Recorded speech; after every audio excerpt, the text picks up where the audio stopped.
you came to Dubai a few years ago, you'd have got this, sand and loads of it. Then an amazing thing happened. Fantasy became reality, and in the space of just 20 years, Dubai turned from desert into a jaw-dropping oasis of stone, marble, concrete, glass and raw excitement. But the bolder and wackier the idea, the more likely it was to be accepted. Giant islands the shape of palms that could be seen from space. And soon there'll be the world's tallest skyscraper, a modern-day Tower of Babel that slices through the clouds at almost a kilometre above the ground. Dubai has become a centre of a modern-day gold rush. But the big question for Dubai is whether this great global credit crunch is going to bite here, and whether that will turn the Dubai dream into a nightmare.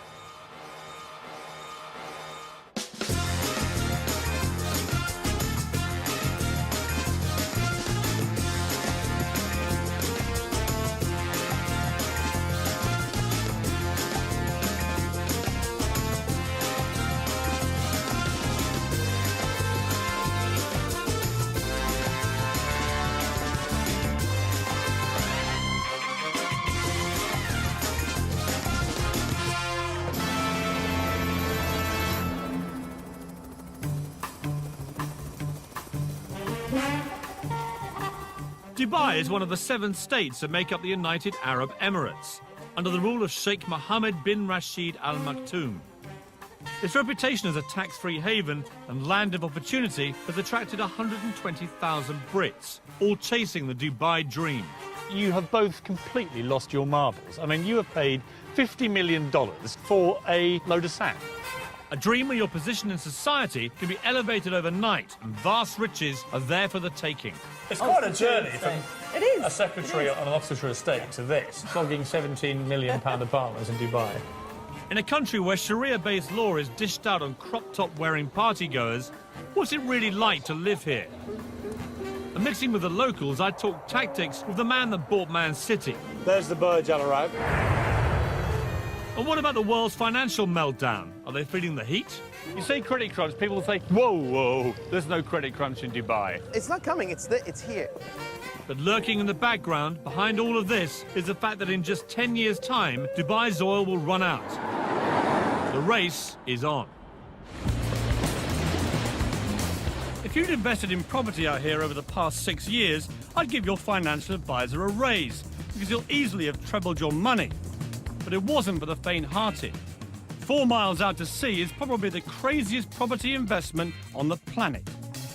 For sale, 300 islands that, seen from above, replicate the countries of the world. This is absolutely ridiculous. I've heard about this place, I've seen the pictures, I know all the facts. Until you actually come out here like this and experience it for yourself, you have no idea of the sheer scale of it. 320 million cubic metres of redistributed seabed later, Dubai has not just put itself on the map, but put the map on itself. I'm heading for Britain. Gentlemen, permission to come ashore. Permission granted. Thank you very much. Welcome aboard. Nice to see you. Welcome to the United Kingdom. Well, thank you very much. Let's head over to London, shall Why we? not? Ex-Londoners Safi Qurashi and Mustafa Nagri moved to Dubai 4 years ago. Between them, they've just bought England. Dare I ask how much you've paid for it? Topping over $50 million. You have both completely lost your marbles. I mean, you have paid $50 million for a load of sand. Yeah, it's one view. Tell me some of the stuff What you're are we going to do here? The idea very much is to have some luxury accommodation where you can bring your boat, park it right outside your villa, swimming pools, spas. How many are we talking about? You're talking in and around the 100 mark. Right. 100 villas over here. So you're living in your own private villa, surrounded by, you know, absolutely amazing shorelines, beaches. I mean, you and say views. that, but you're actually surrounded by the French over there and Well- the Germans over there. I mean, they are worryingly close, aren't they? You know, they have got closer, but luckily there's still a bit of sea between us. I'm imagining now these luxury villas here, and even if they went just for $5 million each, I've just worked out you'll make a profit of $450 million, But you have forgotten the cost of construction. which is... We're still working on that one. Yeah, well, You're still making what I think they call in Balham a nice little earner, aren't you? well, Yeah, Yeah, I guess you could say we might be. I mean, that's a great story. Absolutely. Ballon boy buys Britain. Yeah, it's not bad, is it? Safi is a perfect example of the Dubai dream. 4 years ago, he arrived here skint, having lost everything in a failed internet firm. Now, thanks to a series of shrewd property deals, he's the King of England and looking to invade France. But how did this little-known desert outpost become such a magnet for investors and those in search of a better life in the sun? Dubai has done an incredibly good job at marketing itself, largely through what at the outset appear to be utterly ludicrous projects.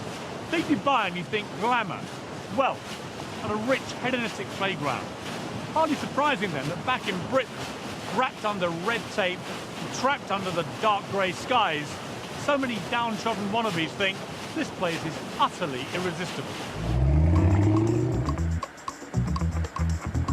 Although Dubai is twice the size of London, the main action takes place in a frenzied 20-mile strip along the coast. The legendary Dubai Gold Rush can be traced back to 2001, when the law was changed to enable foreign nationals to own property.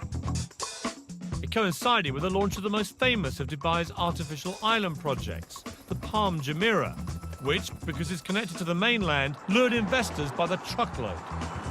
And my first impression is it's massively bigger than it seems from the sky. Apparently 4,000 properties were sold in the first 72 hours of the project being announced, before a brick had been laid. The weirdest thing about Palm Island is that 5 years ago, I'd have drowned by now because this was all water. Nothing quite prepares you for the sheer scale of their ideas. Palm Jumeirah is so huge, its central trunk supports 2 6-lane motorways. At the tip, 3 miles out, sits Dubai's latest 5-star hotel, the Atlantis, complete with an underwater lost city in a fish tank. The Beckhams acquired a place here, and Ashley Cole and Michael Owen followed suit, creating a Middle Eastern Wag Sumer.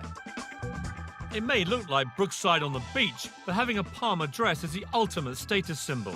And living the dream on Frond D is Neil Petch.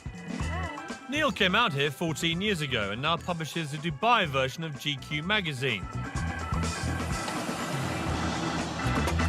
Judging by his cars, a Bentley, a vintage Jaguar and a Ferrari, life is good. Okay, here we are, ladies. Throw in a Russian model wife and her glamorous friends, and I'd say Palm living is very good. How much have these properties been going up by in value?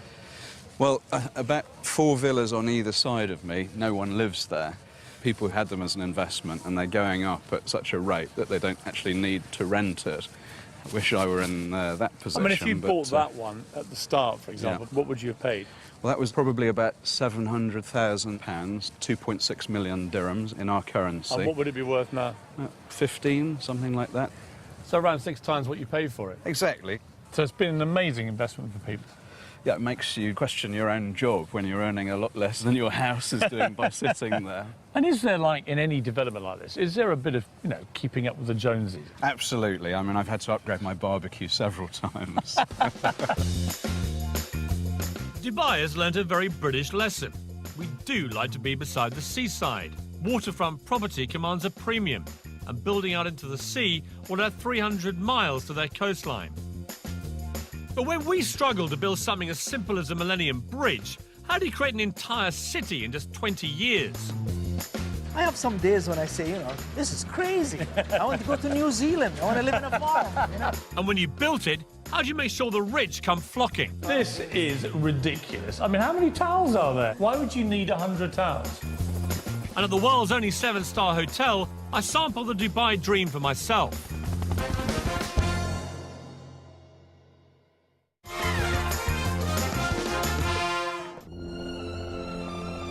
There are times when we build things so astounding that they become testaments to human ingenuity.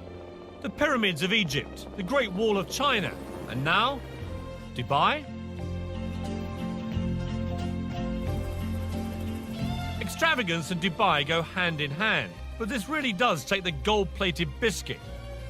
It's rumoured this 7-star hotel cost so much to build and run that it will never make a profit. But that's not the point. The Burj Al Arab is Dubai's Eiffel Tower, part of ruler Sheikh Mohammed's vision to put this place on the global map.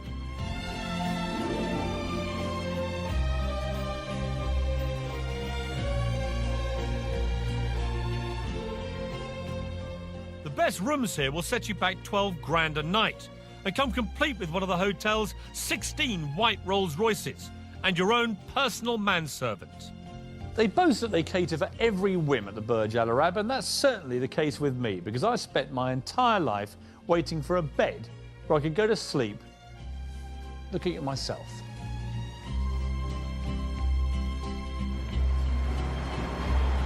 I'm here to meet builder Eddie Mitchell, who I last met at the height of the UK's property boom in Sandbanks, Dorset. Eddie was creating futuristic properties inspired by this hotel. He's been coming here on business for 5 years and is now a Gold Star guest, affording him extra special treatment. Watching you coming in, it was like watching a visit by the Queen. You know, it was like a cast of thousands offering you tea and dates and hand lotions. It's the same every time. My butler that I've had for 6 years, he meets us every time we come here. Whatever time of day, he's at the door. It's like coming home. So, Eddie, last time we met was in Sandbanks, Yeah. where the funny thing was there is that you produced properties like this, which are, you know, by any normal standard in Britain, completely barking mad, futuristic emporiums of glass and concrete and everything else. Out here, you're known as Mr. Boring, because, I mean, that is not even first base, is it? Not really, no, Piers. I mean, you must love it here. It's like a permanent building site. Yes, but probably the biggest building site in the world, and after 30 years of building, I just love it. You're like a pig in a sty, aren't you, Eddie? Yeah, definitely. For those who bought at the start in the Palm or the World or the Burj Dubai, how much money are people making? I'm sure people are making many millions. I mean, I heard of one Chelsea footballer who had a place on the Palm that he's never actually lived in. He paid £400,000 for it, and he's just sold it for £3.5 million. Yeah, that's what he would have paid 6 years ago. And he would now make £3.5 million? Yeah, definitely. Without setting foot in the place? Yeah. How have I missed out on this again? We should have came here 6 years ago. No, but you always seem to pop up in these places at the right time. I went to Sandbanks right at the peak. I've come to Dubai right at the peak. What I need to do with you, Eddie, is stick with you in the down times. Well, you can come on site and be a builder if you want, Piers. The great thing about Dubai is there's always a stunning new location to practice your golf.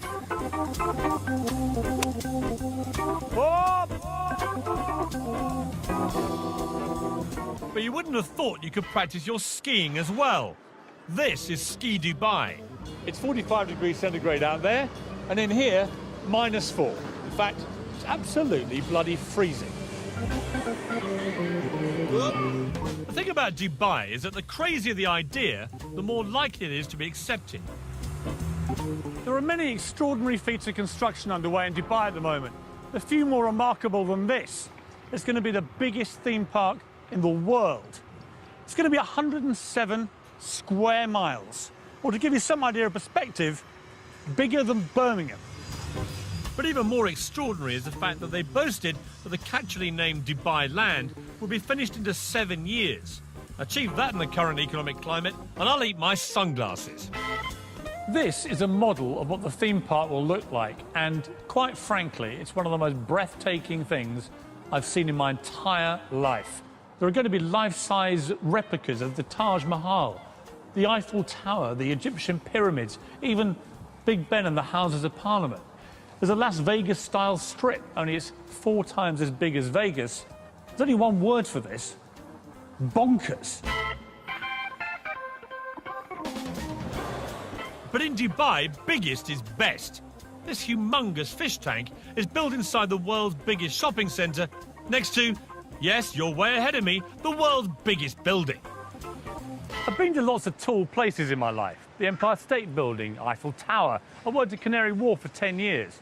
But I've never, ever seen anything quite like this. The Burj Dubai is already 720 metres tall, making it the highest building in the world. But the really scary thing Is it still growing? Probably the most unnecessary sign of all time.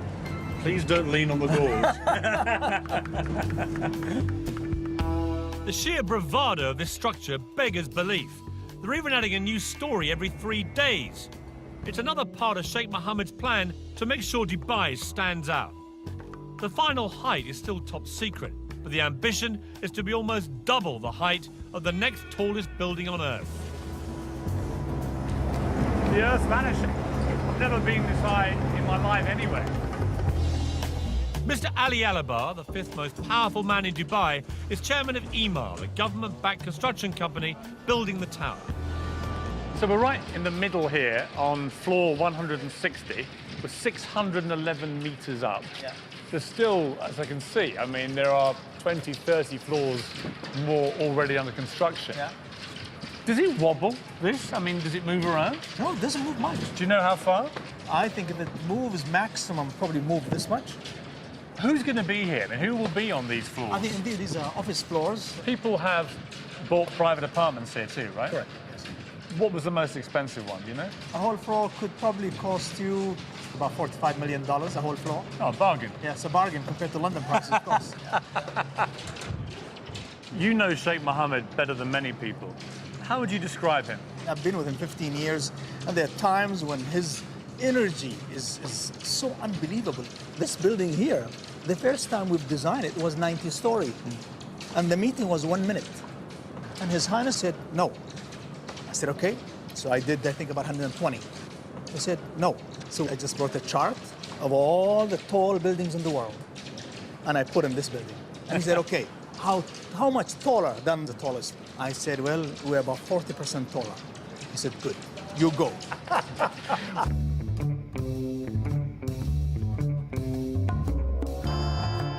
40 years ago, Dubai was nothing more than a dusty fishing village. The then ruler, Sheikh Rashid, had a vision to transform it into a hub for the world, as a port and as a tax-free business centre. It was an extraordinary and bold move. The philosophy was simple: build it and they will come. And come they have.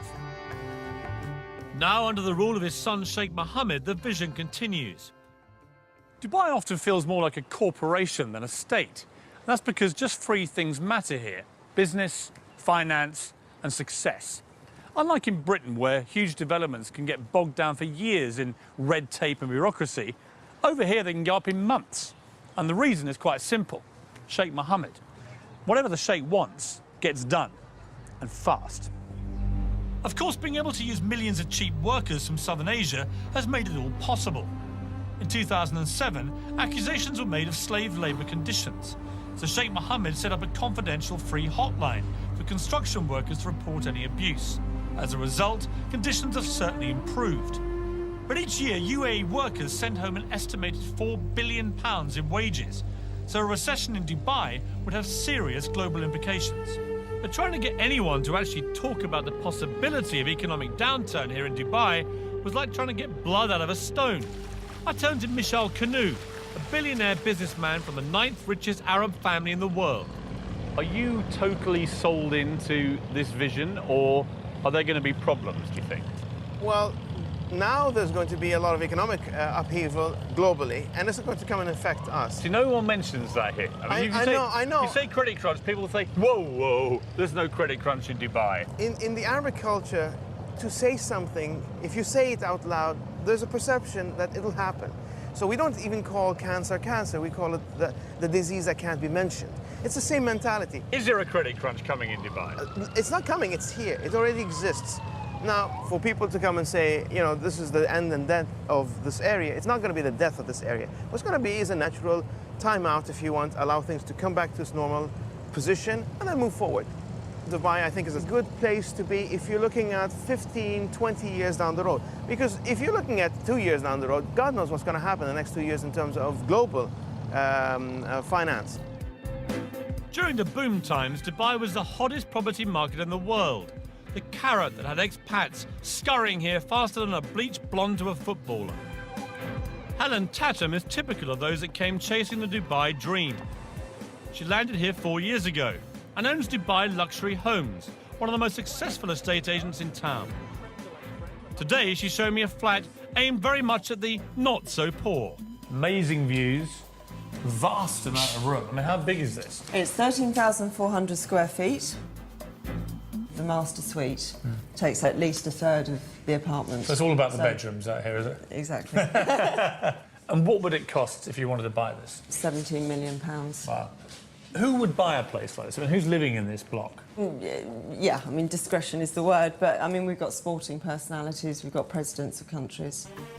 15 times the size of the average house in the UK. Who said size doesn't matter? I mean, it's just humongous. Yeah. This is not even... apartment is too loose a word. Well, this is... Hello! I mean, it echoes. I mean, it's unbelievable. I mean, look at it. It's not a kitchen, it's a restaurant.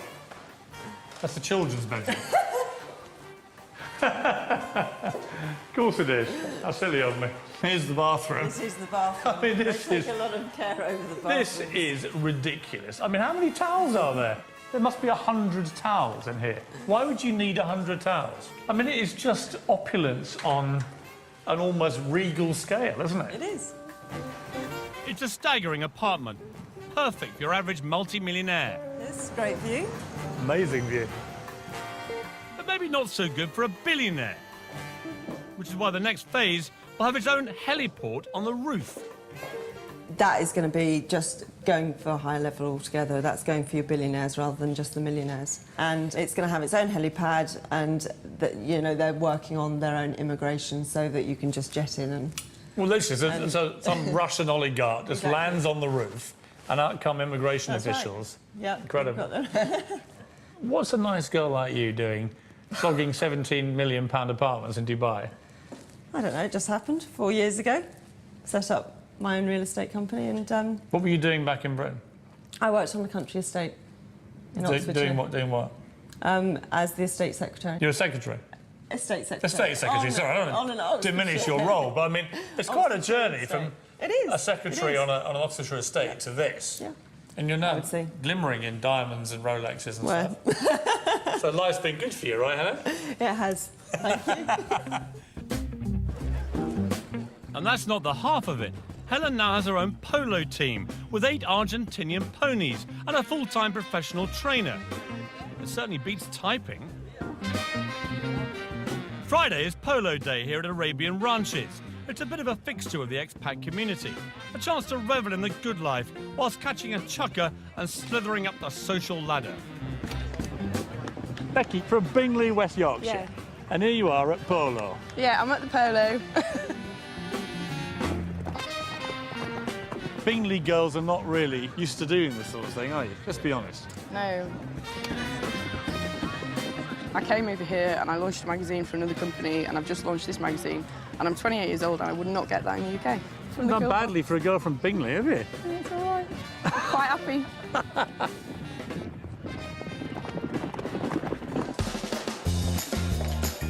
It's easy to get drawn into the good life in Dubai. Like the buildings that are going up, somehow out here, your expectations are, well, just higher. But to live up to those expectations, you're going to have deep pockets, especially if you fancy a personalised number plate. I have the 93, And how much was that? $2 million. $2 million? And I'll find out what it's like to live where hedonistic Western playgrounds exist in a country governed by strict Muslim values. And what happens when you cross the line. Do you live in permanent fear that a wrong word could see you on the next plane back to Britain deported?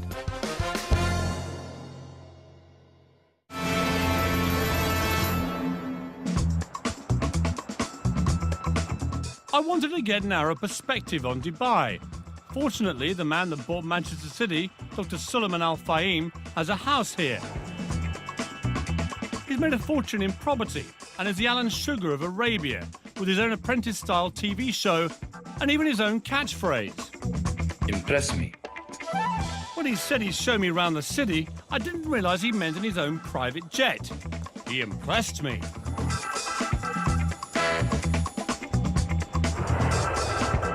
It's incredible to think about. Only 30 years ago, most of that would have been desert, right? 20 years ago, this part of Dubai was desert. There's the Burj Al Arab. It's become the symbol of Dubai. I mean, how much of this is ego? And are you all quite, you know, competitive people? Is it like, you've built the biggest tower, I'm going to go and build a bigger one? It's not about the ego, it's about to show the capability. We want to show our royal family that we can do it. And what they're looking for is to build something unique, something extraordinary. And with this kind of development, we attract foreigners.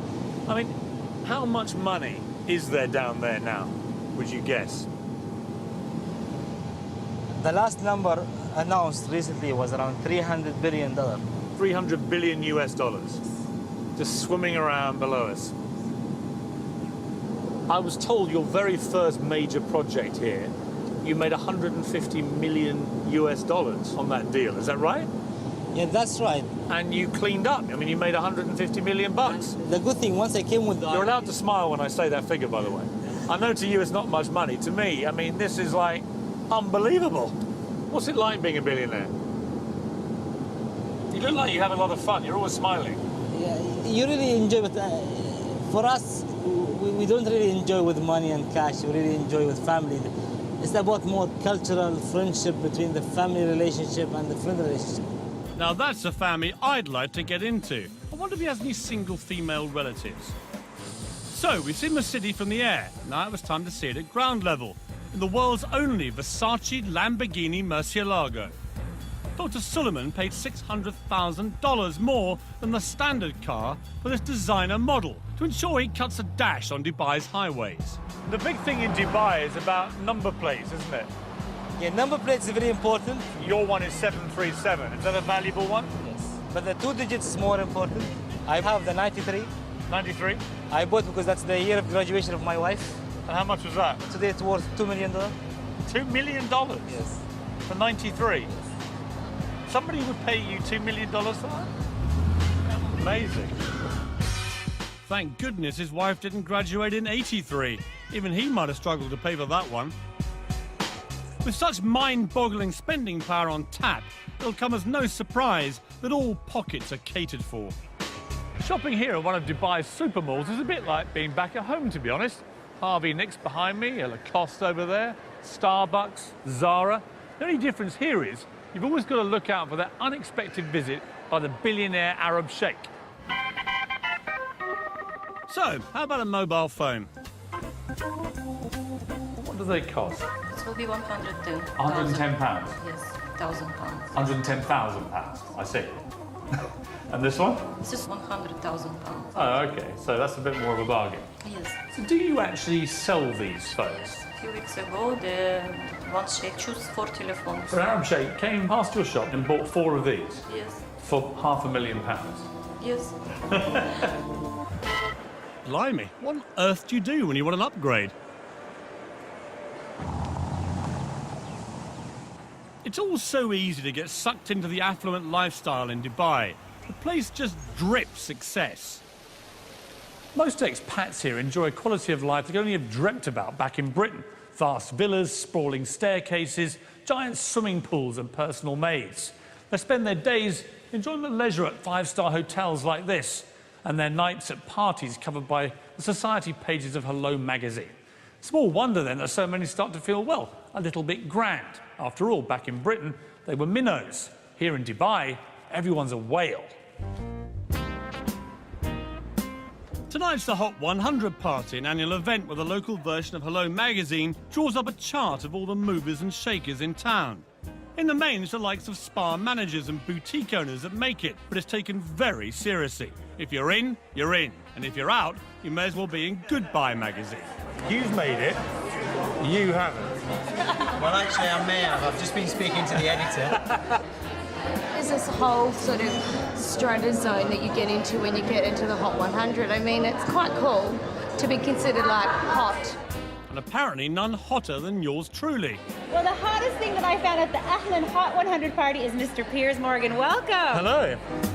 Expat life here revolves around the 50 or so 5-star hotels. That's because once inside, you never need know you're in a country where alcohol is frowned on, it's illegal to kiss in public, or be gay, or share a flat with your girlfriend.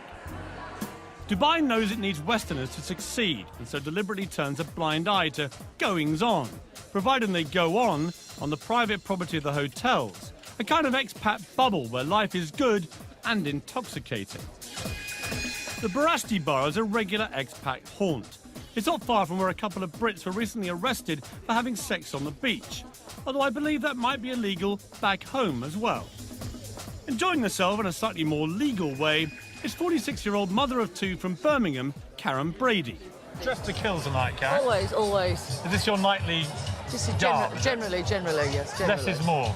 Less is more. Less is definitely more. And what's it like? I mean, the nightlife here. Every single night you can party without fail. Come out here, party. It's like non-stop. And you get drunk? Frequently. And are you making loads of money here? Absolutely loads, millions. No, So you here, came loads for of the friends. money and the parties? Absolutely, yeah. In what Absolutely. order? Well, first money, then the party. And what's the man scene like here? I'm not looking for a man. I'm just here enjoying myself. I've been married all my life, and I'm not doing that anymore. But you go on dates here and stuff? or- Sometimes, yeah, I do, yeah. I like to have dinner with intellectual men, but I generally don't fancy them. Right. Well, we should go for dinner then.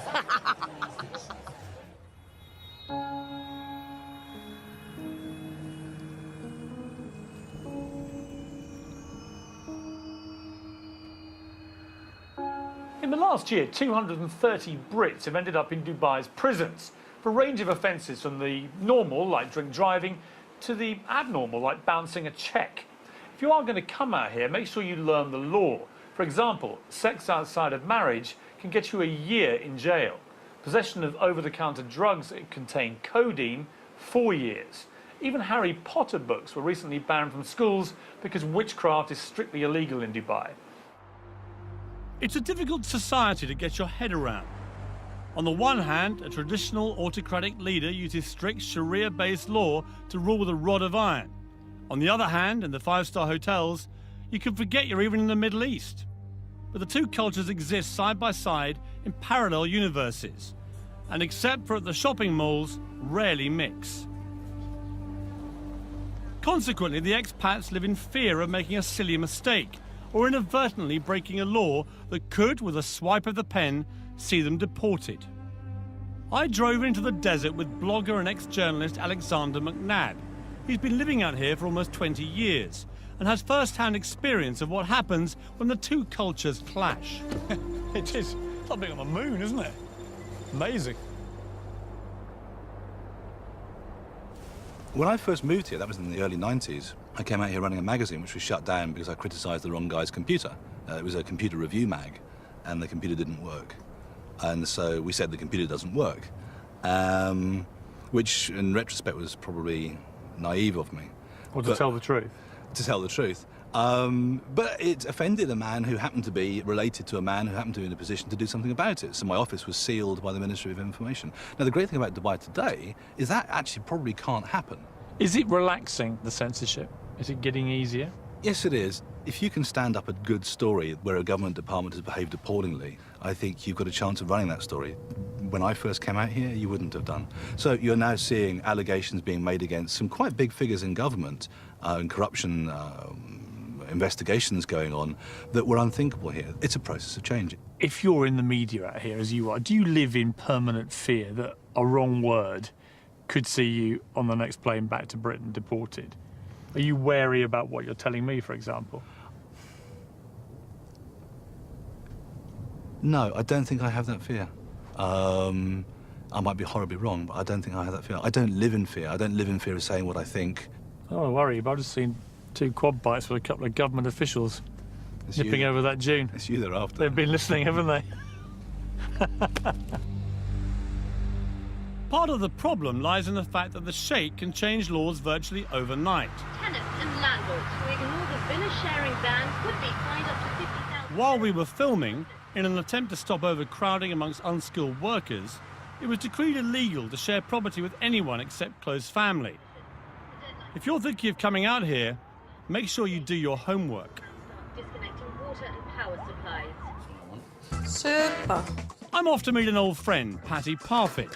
She moved out here with her son Harry after separating from her wayward husband Rick, guitarist of Status Quo. She'd been out here on holiday and thought Dubai would be the ideal place to change the status quo and mend a broken heart. A year on, however, and the Dubai dream is turning sour. Hello. How are you? Hello, I'm good, thank you, How darling. lovely to see you. And you, how are you? The last time I saw you was on a status quo tour bus. We don't talk about that. Welcome to my home. So this is your lovely piece of Dubai paradise. This is Very nice. this is our little hacienda. So this is the lounge. Yeah. This four-bedroomed house is typical of the expat family lifestyle out here. Inside landscape gated communities and miles from anywhere. So this is the kitchen. Thankfully for the neighbours, it's detached. So, Paddy, you're in a very nice place here, but it's half an hour inland. What would you pay here for your rent? What do you... Oh, you're going to die. £32,000 for the year. And you have to pay Wow. up front in Dubai. So you had to write a cheque for £32,000? Yeah. Yeah. For a year's rent in advance? Yeah. See, that strikes me as pretty expensive. It is. I mean, it's ridiculous So rent. your rental is up for renewal. What are you going to do? I'm taking it for 6 months, and then I just see how I go there. And what are they going to charge you for that? £27,000. What? In 1 year, they've nearly doubled it? Yeah. So, be warned, if your employer's not subsidising your rent, you'll be in for a nasty shock.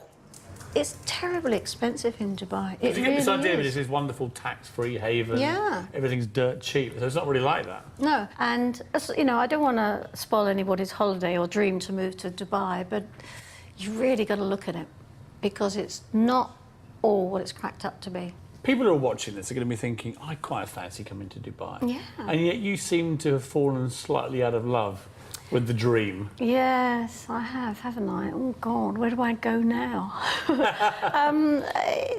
I do miss my friends. I do miss my family, and it is difficult to meet people over here because everybody's basically it's family. And when I go out, I am a threat. I bet you are.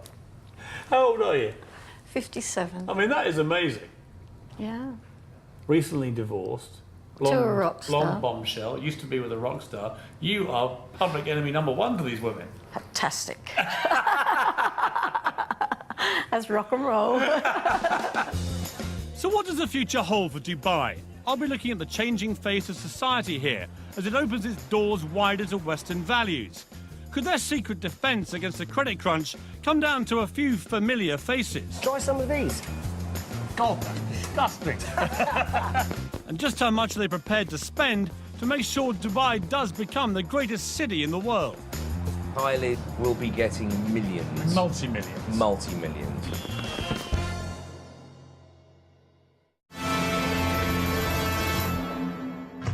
In the UK, we've taken thousands of years to develop our laws and customs, whereas Dubai has had just a couple of decades to try and find common ground so the 205 nationalities can happily coexist. Consider this, just 1.3 million people live here. Of those, 200,000 are Western expats, 900,000 are Asians, mainly workers. And that leaves just 200,000 local Emiratis. To put that in perspective, imagine living in Britain, where 5 out of 6 people were foreigners. And when you think of it like that, you kind of begin to work out that Dubai is actually quite a tolerant place.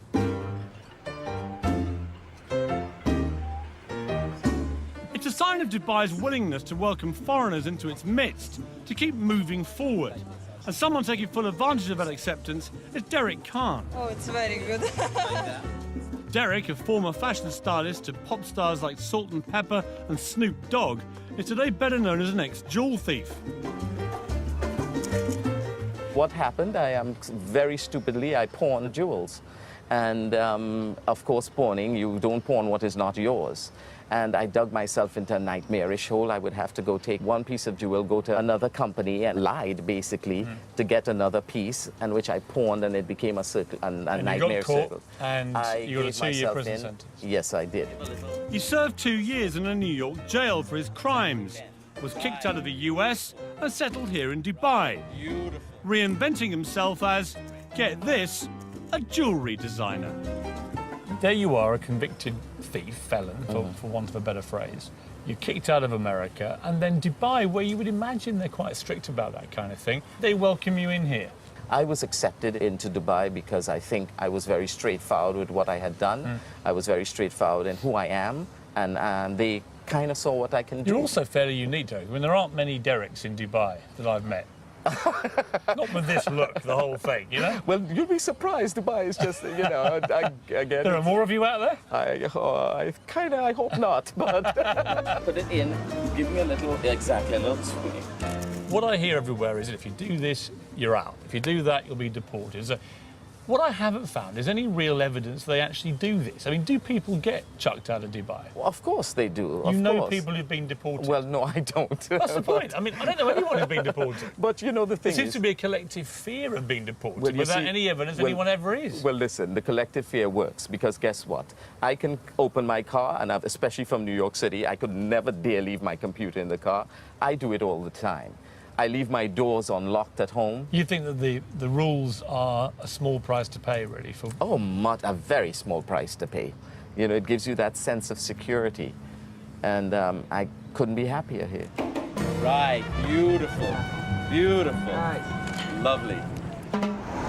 If Dubai is going to succeed, now more than ever it needs people. It has to be seen as the in place, somewhere you can't afford not to be. So when Dubai can't build it, Dubai buys it, spending millions on celebrity names and, crucially, brands. Gary Rose is the latest big name lured into town. He'll be in good company. Gordon Ramsay and Marco Pierre White are already here and raking it in. Gareth, how are you? Very good, thank you. Nice to see Very, you. very good. You too. You came just at the right time. Try some of these. That is a little salmon fish cake with a lemon hollandaise.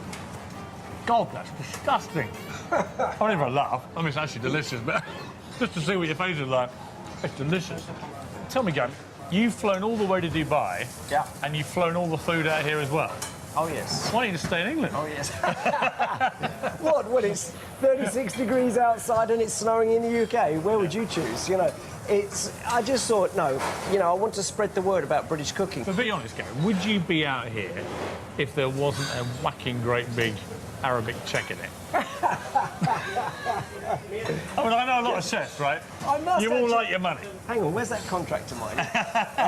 Yeah, no, it's not a question of that, is it? I mean, that's always the... Isn't it, though? Because, I mean, I know a lot of brand names like you. You're such high commodities out here that they will pay whatever it takes to get you. Well, I think, you know, if I start cooking for money rather than cooking for what I really believe in, I'd rather give it up. So there you have it, the definitive answer, with hollandaise sauce. Mark, how are you? Hello, Piers. How are you? And up on the 44th floor, another bought-in brand name.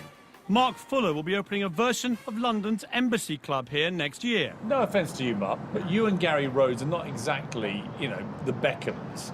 And yet you're getting a lot of money thrown at you to come here. What's in it for them to get you? Someone was saying to me today that it's all very well opening a hotel, but you've got to entice people into it. It's like all over the world. The difference is they're buying in name brands because it's a new country. I mean, is it rude of me to push you on just how many millions they paid you to come here? No, I won't say that. It wasn't millions, but it was quite an acceptable figure. What about Tiger Woods and people like that? When you see their God, names. Tiger Woods, you know, Christina Aguilera's, those sort of people. Kylie's will be getting millions. Multi-millions. Multi-millions. Is that because the people of Dubai, the rulers here, realise that celebrities of that power are a PR magnet for here? I think without a doubt. In the end, this was a piece of desert. This was a piece of sand. They've built a city out of nothing.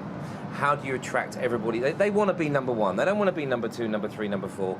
They want to be Miami. They want to beat Miami. They want to be New York. They want to beat New York, you know. So the only answer is bring it in. Kylie comes, Beyonce comes. I mean, even Iron Maiden have played here. It is almost surreal here. It's the land of make-believe. It certainly is, more like the land of unbelievable, because as the world is rocked to the core by the credit crunch, Dubai rocked to the sound of Kylie at the world's most expensive party. The Atlantis Hotel was launched with a massive £7 million extravaganza. Looks like an awful lot of that went up in smoke. Let's face it, for the ordinary Brits living here, as long as you toe the line, life's pretty good. For the investor, though, even ultra-affluent Dubai is fragile. it doesn't manufacture anything of value. Oil now accounts for just 6% of its income. And even though uber-wealthy neighbour Abu Dhabi pumped £9 billion into its economy back in October, Dubai remains exposed. 3 big government-backed construction companies are already laying off hundreds of employees. Dubai relies on foreign investors to make it work, and without them, Dubai's dream of becoming the greatest city on earth may have to wait. I came to Dubai to find out if it really is all it's cracked up to be. And the answer, if you like sun and fun, glitz and glamour, is a resounding yes. As for the credit crunch, everyone I've met here says the same thing. Dubai won't just survive, it will thrive. And that's because it's bursting with ambition and drive, all led by one man's extraordinary vision and an utter determination to turn this place into the biggest and most successful city in the world.